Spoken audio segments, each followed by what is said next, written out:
School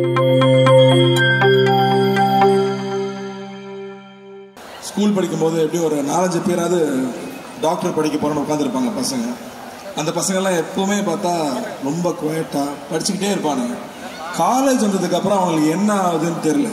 நானும் ஒவ்வொரு medical college போய் பார்க்குறேன், சேட்டை தாங்க முடியல. எங்கே படிக்கிறது போக இந்த எனர்ஜிலாம் எங்கே வச்சுருக்கீங்க, எப்போ அவுத்து விட்றீங்கன்னு எனக்கு ஆச்சரியமாக இருக்குது. ஸோ இப்போல்லாம் நான் ஹாஸ்பிட்டலில் போய் சீனியர் டாக்டர்ஸ் பார்த்தா இவர் பேர் ஒன்று இருக்குது, ஆனால் அவருக்கு இன்னொரு பேர் இருக்குதுன்னு சொல்லுவாங்கள்ல பாட்ஷால, அந்த மாதிரி எல்லா டாக்டர்ஸ்க்கும் இன்னொரு சைடு இருக்குன்னு நல்லா தெரியுது. ஒரு பயங்கரமான ஒரு ஃபன் சைடு இருக்குன்னு தெரியுது. முக்கியமாக காலேஜ் லைஃப் வந்து நம்ம ஸ்கூல் படிக்கும்போது நிறைய எக்ஸ்பெக்ட் பண்ணிட்டே வரும். காலேஜ் இப்படி இருக்கும் அப்படி இருக்கும்னு. நான் எங்கள் அண்ணன் காலேஜ் சேரும்போது லோயலாவில் படித்தார். ஸோ நான் லோயலா போயிருந்தேன்.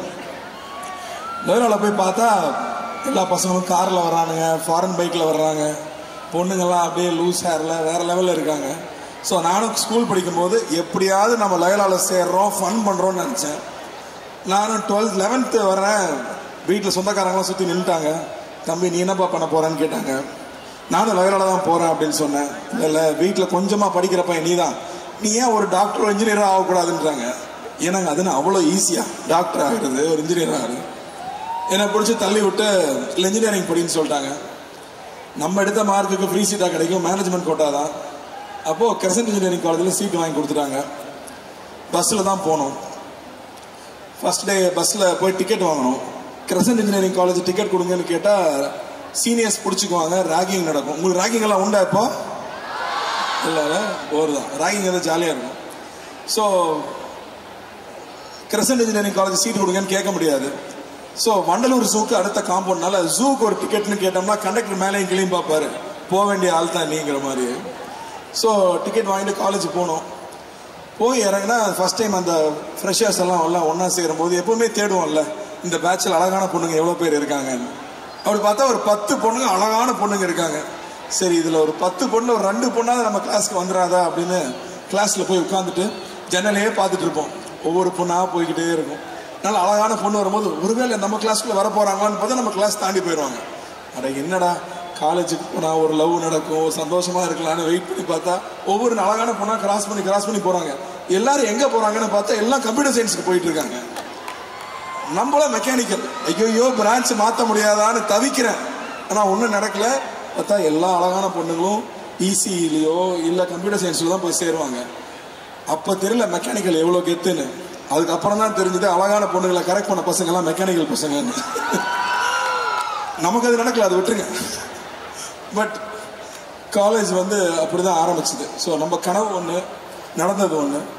பட் ஸ்டில் நம்ம எக்ஸ்பெக்டேஷன் வேறையாக இருந்தாலும் காலேஜ் லைஃப் மாதிரி பெஸ்ட் எதுவுமே கிடையாது.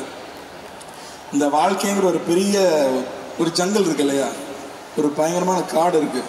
அதுக்கு போகிறதுக்கு முன்னாடி நம்மளை தயார் பண்ணுறது காலேஜ் லைஃப் தான். இங்கே கிடைக்கிற ஃப்ரெண்ட்ஸ் ஆகட்டும், இங்கே கிடைக்கிற டீச்சர்ஸ் ஆகட்டும், இங்கே வந்து எல்லா கலர்லையும் மக்களை பார்த்துருவோம். அதுக்கப்புறமா அதை தாண்டி போகும்போது நமக்கு ஏதாவது ஒரு பிரச்சனைனா நம்ம கேட்காமே நம்ம கூட வந்து நிற்கிற ஃப்ரெண்ட்ஸ் கிடைப்பாங்க. ஸோ அது மாதிரியான பெஸ்ட் பீரியட் காலேஜ் லைஃப் தான். ஸோ ஐம் ஸோ ஜெலஸ் அந்த பீரியடில் நீங்கள் இப்போ இருக்கீங்க. I'm so happy. எங்களுக்கும் காலேஜ் கல்ச்சரல்ஸ் நடக்கவே இல்லை. நாங்கள் ரொம்ப சண்டை போட்டு ஒரே ஒரு நாள் கல்ச்சரல்ஸ் அலோவ் பண்ணாங்க. உங்களுக்கு 3 நாள் கல்ச்சரல்ஸு. அதுவும் இந்த பேட்ச் ரொம்ப லக்கின்னு நினைக்கிறேன். 4 வருஷமாக இல்லாமல் உங்களுக்கு கிடைச்சிருக்கு. இந்த கல்ச்சரல்ஸ் நடக்கிறத விட இந்த கல்ச்சரல்ஸ்க்கு முன்னாடி ஓடி வாங்கிட்டு ஓபி அடிப்போம் தெரியுமா, ஒரு மாதம் ப்ராக்டிஸ். அந்த ஓபி அடிக்கிற பீரியட் மாதிரி கிடைக்கவே கிடைக்காது. ஸ்பான்சர் வாங்க போறான்னு ஒரு பேட்ச் கிளம்பும், டான்ஸ் ப்ராக்டிஸ்னு ஒரு பேட்ச் கிளம்பும். இதுதாங்க ஃபன்னு. அந்த ஃபன் பீரியட்லாம் நீங்கள் என்ஜாய் பண்ணியிருக்கீங்கிறது ரொம்ப ரொம்ப சந்தோஷம். ஏன்னா கொஞ்ச நாளுக்கு அப்புறம் உட்காந்து யோசிச்சு பார்க்குறப்போ நம்ம பசங்ககிட்ட ஷேர் பண்ணிக்கிற பெஸ்ட் மூமெண்ட்ஸ் வந்து இந்த ப்ரிப்பரேட்டரி பீரியட் தான். அது கிடைக்கவே கிடைக்காது. அண்ட் நீங்கள் எல்லாரும் டாக்டர்ஸாக இருக்கீங்க. எல்லாருமே டாக்டர்ஸா இல்லை எல்லாம் மற்ற காலேஜ் இங்கே மிக்ஸில் இருக்கீங்களா? எல்லாம் டாக்டர்ஸ். ரொம்ப சந்தோஷம். ஏன்னா டாக்டர்ஸ் நீங்கள் வந்து ஹாஸ்பிட்டலில் இருக்கும்போது நீங்கள் வந்து கவலைப்படாதீங்க ஒன்றும் ஆகாதுன்னு சொல்லுவீங்கள்ல, அது அந்த மாதிரி ஒரு ஸ்மைல் பண்ணிக்கிட்டே சொன்னால் அவ்வளோதான், பாதி வியாதி போயிடும். பட் ஐ ஆல்சோ சி டாக்டர்ஸ்க்கு இருக்கிற காம்படிஷன் இன்னொரு டாக்டர் இல்லை. இன்னைக்கு கூகுள் தான் பெரிய காம்படிஷனாக இருக்குது. பாதி பேர் கூகுளில் படிச்சுட்டு வந்துட்டு இல்லை கூகுளில் இந்த மருந்து சொல்கிறது, நீங்கள் இந்த மருந்து கொடுக்குறீங்கன்னு கேட்குறாங்க. ஸோ எங்களெல்லாம் நீங்கள் எப்படி சமாளிக்க போகிறீங்கன்னு தெரியல. இப்போ ஏஐ வேற வருது. அது வந்து என்ன பாடுபடுத்த போகுதுன்னு தெரியல. But I'm so happy for all of you for first choosing to be doctors. You're all very special people. Covid டைமில் பார்த்தோம் டாக்டர்ஸ் எவ்வளோ முக்கியம், நீங்கள் எவ்வளோ பெரிய சர்வீஸ் பண்ணியிருக்கீங்கன்னு சொல்லி டாக்டர்ஸ் கம்யூனிட்டிக்கே நான் ஒரு பெரிய நன்றி சொல்லிக்கிறேன். So thank you for choosing. Anatomy எல்லாரும் கிளியர் பண்ணிட்டீங்களா? கேட்டு தான் வந்தேன், என்ன ரொம்ப டஃப் சப்ஜெக்ட். இன்ஜினியரிங் எடுத்தால் மேத் 1, மேத் 2, மேத் 3 ரொம்ப டஃப். அனாட்டமி கிளியர் பண்ணிட்டீங்கன்னா ரொம்ப சந்தோஷம்தான். அண்ட் பெருசாக அட்வைஸ் பண்ணுறதுக்கு ஒன்றும் இல்லை. So happy for you. நடந்து போன முடிஞ்ச விஷயத்தை பற்றி யோசிக்காதீங்க. என்ன நடக்கணும் என்ன பண்ணணுங்கிறத பார்த்துட்டு போயிட்டே இருங்க. You will always get what you want. Aim big, give a lot of love, say thank you, say sorry. And இன்னும் ஒரு விஷயம் நான் ஷேர் பண்ணணும்னு நினச்சா, மைக்ரோசாஃப்டில் ஒன்று சொல்லிக் கொடுக்குறாங்களாம் எல்லா இடத்துக்குமே. அது என்னென்னா வந்து 3 vectors ஆஃப் லைஃப் அப்படின்னு சொல்லிட்டு. ஸோ ஒன்று வந்து உங்களோட கெரியர், ரெண்டாவது பார்த்தா உங்களோட ரிலேஷன்ஷிப்ஸ், மூணாவது பார்த்தா உங்களோட ஹெல்த்து. நமக்கு லைஃப்பில் இருக்கிறது 24 hours தான் ஒரு நாளில். ஸோ இதில் ஒவ்வொன்றுக்கும் நீங்கள் எவ்வளோ டைம் கொடுக்குறீங்களோ அது உங்களுக்கு அதிகமாக கிடைக்கும். கெரியருக்கு மட்டும் அதிக முக்கியத்துவம் கொடுத்தா ரிலேஷன்ஷிப் புட்டுக்கும், இல்லை ரிலேஷன்ஷிப்புக்கு ரொம்ப அதிகம் கிடைச்சுன்னா கெரியர் புட்டுக்கும். ஸோ இந்த மூணையும் ரொம்ப பேலன்ஸாக கொண்டு போகிறது ரொம்ப அவசியம். ஏன்னா சின்ன வயசு எங்களுக்கெல்லாம் வந்து கெரியர் மட்டுமே சொல்லி கொடுத்தாங்க. பட் ஐ திங்க் அதுக்கு போக உங்களோட ஹெல்த்தும் உங்களுடைய ரிலேஷன்ஷிப்ஸையும் மெயின்டைன் பண்ணிக்கிறது ரொம்ப முக்கியம். ஸோ இங்கே இருக்கிற ரிலேஷன்ஷிப்பை செலிப்ரேட் பண்ணுங்கள். இங்கே இருக்கிற ஃப்ரெண்ட்ஸ், லைஃப் லாங் உங்கள் கூட இருக்கக்கூடிய friends. So make a lot of moments with them, travel a lot, நிறைய எக்ஸ்ப்ளோர் பண்ணுங்கள். தப்பு நடக்கும், தப்புலேருந்து கற்றுக்கோங்க and keep moving forward. Love you all, love you all. நான் ஏசிஎஸ் சார் பற்றி முக்கியமாக சொல்லணும், அதுதான் முதல்ல சொல்லியிருக்கணும். இருந்தாலும் ஏசி சண்முகம் சார் வந்து ரொம்ப ஸ்பெஷல் பர்சனுங்க. ஆரணியில் ஒரு ரொம்ப சின்ன ஊரில் படிக்க வழி இல்லாமல் வெளியூருக்கு நிறைய ரெக்கமெண்டேஷனில் போய் ஒரு சீட்டு வாங்கி ஆட்டோ போகிற வழியில் பஸ்ஸுலையும் லாரிலையும் போகிறதுக்கு வழி இல்லாமல் அதில் ஏறி போய் படித்து, அண்ணா படத்தில் ஒரு டைலாக் வரும், செகண்ட் இயர் போகிறோம் காலேஜே நம்ம கண்ட்ரோலில் எடுக்கிறோன்னு. அந்த மாதிரி அந்த ஊர்லேருந்து வந்து அந்த காலேஜில் சேர்மன் ஆகிருக்காரு. எவ்வளோ பெரிய விஷயம் யோசிச்சுப்பாங்க. சின்ன ஊர்லேருந்து வரும்போது எவ்வளோ காம்ப்ளெக்ஸ் இருக்கும், மற்றவங்கள பார்த்து ஹிஸ்ட்ரியிலேருந்து வர்றவங்கள பார்த்து பயம் இருக்கும். அதெல்லாம் தாண்டி அவர் கெத்தாக சேர்மனாக வர்றாரு. இன்னும் சின்ன ஊர்லேருந்து ஒரு பையன் சேர்மனாக இருக்கான உடனே புரட்சி தலைவர் எம்ஜிஆர் அவர்கள் அவரை கூப்பிட்டு 25 வயசுல எம்எல்ஏ ஆக்கியிருக்காரு. சாதாரண விஷயமா அது? ஒரு தொகுதியில் எம்எல்ஏ ஆகிறது 25 வயசுல யோசிச்சு பாருங்க. ஆல்மோஸ்ட் உங்களோட 2 வயசு பெருசாக இருந்திருக்கும். அவர் எம்எல்ஏ ஆகிருக்காரு.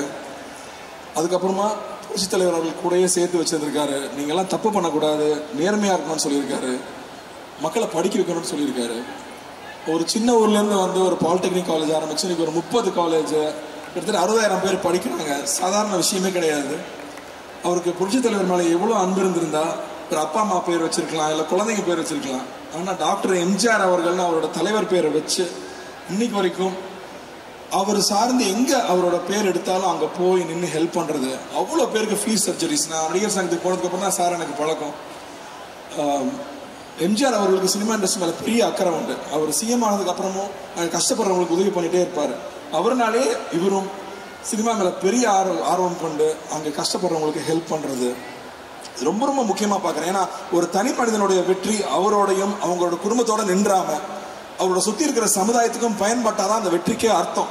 அந்த வகையில் சண்முகம் சார் அவரோட வெற்றி ஒரு சமுதாயத்தோட வெற்றியாக நான் பார்க்குறேன், இந்த காலேஜோட வெற்றியாக பார்க்குறேன், இந்த ஸ்டூடெண்ட்ஸோட வெற்றியாக பார்க்குறேன். ஸோ அவருக்கு என்னுடைய மனமார்ந்த வாழ்த்துக்கள். இன்ஃபேக்ட் நடிகர் சங்கம் கருணம் காட்டும்போது ஒரு பாயிண்ட்ல வந்து ஃபண்ட் இல்லை நின்றுடுச்சு, சார்கிட்ட போய் மீட் பண்ணோம். கவலைப்படாதீங்க, கட்டுங்க, நான் காசு தரேன்னு சொன்னார். ஸோ அப்படி வந்து எங்களுக்கு ஹெல்ப் பண்ணியிருக்காரு. ஸோ அதுக்கு நாங்கள் எப்பவுமே நன்றி கடன் பட்டிருக்கோம். Love you sir, love you sir, thank you. Arun அவர்களுக்கும் ரொம்ப நன்றி. எப்போ எங்களுக்கு என்ன சப்போர்ட் தேவைனாலும் ஒரு ஃபோன் பண்ணால் போதும், உடனே அது நடக்கும். ஸோ சுகுமார் சாருக்கும் நன்றி. ஏன்னா அவர் தான் ஃபர்ஸ்ட் எங்களுக்கு அட்டன் பண்ணி இமீடியட்டாக அதை பண்ணி கொடுப்பாரு. ஸோ அவங்க குடும்பத்துக்கும் அவங்க எல்லாரும் எப்பவுமே சந்தோஷமாக இருக்கணும்னு நான் ஆண்டவனை வேண்டிக்கிறேன். என்னை இந்த விழாவுக்கு அழைச்சதுக்கும் ரொம்ப நன்றி. அது செகண்ட் டைம் நான் இங்கே வந்து எம்ஜிஆர் யூனிவர்சிட்டி ஃபங்க்ஷனுக்கு வரேன் நினைக்கிறேன். ஸோ இங்கே இருக்கிற ப்ரொஃபஸர்ஸ்க்கும் டீச்சிங் ஸ்டாஃப், நான் டீச்சிங் ஸ்டாஃப், கேன்டீனில் இருக்கிறவங்க, ஏன்னா கேன்டீன்லாம் நான் அங்கேயே தான் வாழ்ந்தோம் படித்தோங்கிறத விட. ஸோ கேன்டீனில் இருக்கிறவங்களுக்கும் என்னுடைய மனமார்ந்த வாழ்த்துக்களை தெரிவிச்சுக்கிறேன். Thank you and all the very best. Thank you for having me here. Thank you thank you. And Karthik sir, நீ பஞ்சா போடுற தாங்க முடியல. அதுக்குதான் தேங்க்யூ சாரி சொல்ல சொன்னீங்க. வந்து எங்களுக்காக பேசுறதுக்கு தேங்க்யூ. உங்களை ஏதாச்சும் கடுப்பேத்திட்டா ஐம் வெரி சாரி. அவங்களோட சார்பா ஒரு கேள்வி கேட்கலாம்னு இருக்கேன். சர்தார் 2 வரப்போகுதுன்னு தெரியும். கைதி 2 எப்போ எதிர்பார்க்கலாம்? ஆரம்பிச்சிடும், இந்த இயர் எண்ட் ஆரம்பிச்சிடும், வந்துடும் அடுத்த வருஷம். Super super. அதுக்கு ஒரு பலத்தை கைத்தட்டல் கொடுத்துடலாம். அண்ட் ஒரு இன்டர்வியூல நான் பார்த்தேன், அரவிந்த் சாமி சார் வந்து 40 நிமிஷம் பேசுறதே அவ்வளோ ட்ரெண்டிங்காக போகுது, நான் அவ்வளோ நாள் நான் ஒர்க் பண்ணியிருக்கேன் அப்படின்ட்டு. அவர்கிட்ட இருந்து நீங்கள் கற்றுக்கிட்ட ஒரு முக்கியமான விஷயம்னா என்ன சொல்லுவீங்க? அவர் உண்மையான தக்லைஃப். அவர் உண்மையான தக்லைஃப். அவர் வந்து எந்த ப்ரிட்டென்ஷனும் கிடையாது. தன்னை பற்றி ரொம்ப பெருசாக நினச்சிக்கிறது, தன்னை பற்றி ரொம்ப கம்மியாக நினச்சிக்கிறது இல்லை. இன்னொருத்தர் அவர் ரெஸ்பெக்ட் பண்ணுற விஷயம், ஹவு ஹி ரெஸ்பெக்ட்ஸ். அண்ட் அவருக்கு ஒரு நாலேஜ் இருக்குன்னா அது எல்லாருக்கூடையும் ஷேர் பண்ணிக்கணும், எல்லாரும் பெனிஃபிட் ஆகணும்னு நினைக்கிற விஷயம். அவர் சொன்னார் இல்லையா, சைக்காலஜி ஆஃப் மணிங்கிற புக் ஆகட்டும், இல்லை அட்டாமிக் ஹேபிட்ஸுங்கிற புக் ஆகட்டும், அதெல்லாம் நான் படிச்சிட்டேன். டெஃபினட்டாக படிங்க, ரொம்ப நல்ல புக்கு. அண்ட் உங்களோட திங்கிங் அப்படியே மாற்றும். அண்ட் அவர்கிட்ட இன்னொன்று பிடிச்சது என்னென்னா, அவர் பெரிய பணக்காரர், அவர் வேலை செய்யணும்னு அவசியமே கிடையாது. ஆனால் அவரோட பேஷனை ஃபாலோ பண்ணுறது, எவ்ரிடே எங்கேஜிங்காக இருக்கிறது, புது புது விஷயங்களை கற்றுக்கிட்டே இருக்கிறது, அவருக்கு தெரியாத விஷயத்த போய் படிச்சுக்கிட்டே இருக்காரு. கான்ஸ்டண்ட்டாக படிக்கிறாரு, கான்ஸ்டண்ட்டாக தெரிஞ்சுக்கிறாரு. இப்போ சொல்லுவாங்கல்ல, எவ்ரி 5 இயர்ஸ் நம்ம அவுடேட் ஆகிட்டே இருப்போம், மார்க்கெட் மாறிட்டே இருக்கும், நம்ம பழசாகிட்டே இருக்கும். ஸோ நம்ம கற்றுட்ட விஷயங்களை சிலது அன்லேர்ன் பண்ணணும், ஸோ இது புதுசாக கற்றுக்கணும். அது ரொம்ப முக்கியமான லெசனாக நான் பார்க்குறேன் அவர்கிட்ட கற்றுக்கிட்டது. அண்டு அவர் அழகுன்னு சொன்னால் சிரிப்பார், ரொம்ப சொல்லாத விட்றா என்ன அப்படியே. பட் உண்மையாக ஒரு அழகு தான், I mean inside and outside. Okay. And மறக்காமல் எனக்காக ஒரே விஷயம் பண்ணுங்கள், அண்ணா ஆண்டியை கேட்டதா சொல்லுங்க. வீட்டுக்கு போன உடனே அவங்கள பத்தி ஏதாச்சும் சொல்லலாம்னு சொல்லிருக்காங்க. அண்ணா இப்போ ஷூட்ல இருக்காரு, சாங் ஷூட்டிங் போயிட்டு இருக்கு. ஸோ ஃபுல் ஃபார்ம்ல இறங்கி ஆடிட்டு இருக்காரு. ரெட்ரோ வரப்போகுது. ஆமாண்ணே, சாங் ஆடினாலும் ஆடினாரு. ஒரு 1000 பேர் வீடியோ பண்ணி போட்டு இருக்காங்க. நான் கூட ஒரு வீடியோ பண்ணிருக்கேன். ஒரு லைக் போட்டு விட்டுறேன், கவலைப்படாத. அண்ட் இன்னொரு விஷயம், இங்க காலேஜ் வந்திருக்கீங்க, நிறைய அட்வைசஸ், நிறைய மெசேஜஸ் நீங்க சொன்னீங்கன்னு சொல்லலாம். இல்ல, ஆனா ஒரு விஷயம் கேக்குறோம், இன்னைக்கு வந்து இந்த எரால நிறைய பேர் ஃபாஸ்டா மூவ் பண்ணிருக்காங்க. நீங்க உங்க காலேஜ் டைம்ல இருந்து இப்ப வரைக்கும் நான் ஃபாலோ பண்ற ஒரு விஷயம், இதை மட்டும் நான் மாத்தவே இல்லை அப்படின்னு ஏதாவது இருக்குமா? இது எனக்கு ஹெல்ப்ஃபுல்லா இருந்தது உங்க லைஃப்ல நீங்க ஃபாலோ பண்ண ஒரு விஷயம்னா அது எங்க ஸ்டூடெண்ட்ஸ் கிட்ட ஷேர் பண்ணிக்கலாம். ஐ திங்க் நம்மளுடைய காலேஜ் ஃப்ரெண்ட்ஸ் ரொம்ப நெருக்கமா வச்சுக்கிறது இருக்குல்ல, காலேஜ் தாண்டி போனதுக்கு அப்புறம் கூட வச்சுக்கிறது. நாங்கள் every year we always meet twice. ஏன்னா அந்த ஃப்ரெண்ட்ஸ் தான் உங்கள்கிட்ட உண்மையாக சொல்லுவாங்க. அந்த படம் பார்த்தேன் மொக்கையாக இருந்துச்சுன்னு சொல்லுவான், அந்த படத்தில் நல்லா நடித்தேன்னு சொல்லுவான். ஸோ உங்களை பற்றின ப்ளஸ் அண்ட் மைனஸை வந்து தயங்காமல் சொல்கிற ஃப்ரெண்ட்ஸ் ரொம்ப ரொம்ப important. I think that's really help me a lot. கூடயே இருக்கிற ஃப்ரெண்ட்ஸ் வந்து ரொம்ப முக்கியமாக நான் பார்க்குறேன். ஓகே.